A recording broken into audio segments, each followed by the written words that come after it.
ยการตอบสนองตามการเสื้อซื้นของคณะบริหารงานศูนย์กลางพรรคแรงงานเกาหลีและได้รับการมอบหมายจากสหายเลขาธิการใหญ่พรรคประชาชนปฏิวัติลาวในระหว่างวันที่9-11 ตุลาคม 2025คณะผู้แทนขั้นสูงพรรคประชาชนปฏิวัติลาวนำโดยสหายพลเอกวิไลลาคำฟองกรรมการกรมการเมืองศูนย์กลางพรรคเลขาธิการศูนย์กลางพรรครองนายกรัฐมนตรีกระทรวงป้องกันความสงบแห่งสาธารณรัฐประชาธิปไตยประชาชนลาวพร้อมโดยคณะได้เดินทางไปร่วมพิธีเฉลิมฉลองวันสร้างตั้งพรรคแรงงานเกาหลีครบรอบ80 ปีที่10 เดือน 10 ปี 1945 หาที่10 เดือน 10 ปี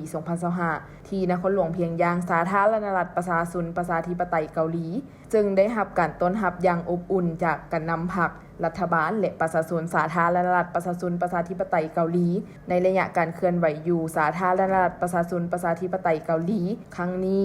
สหายพลเอกวิไลลาคำฟองพร้อมด้วยคณะได้เข้าร่วมพิธีโฮมชุมนุมใหญ่เฉลิมฉลองวันสร้างตั้งพรรคแรงงานเกาหลีครบรอบ80 ปีและซุ้มการแสดงศิลปะกายกรรมที่สนามกีฬา1 พฤษภาคมในวันที่9 ตุลาคม 2025และเข้าร่วมพิธีสวนสนามอย่างยิ่งใหญ่เพื่อเฉลิมฉลองวันดังกล่าวในวันที่10 ตุลาคม 2025พร้อมกันนี้ยังได้ไปทัศนศึกษาและเยี่ยมชมสถานที่ประวัติศาสตร์วัฒนธรรมและเศรษฐกิจจำนวนหนึ่ง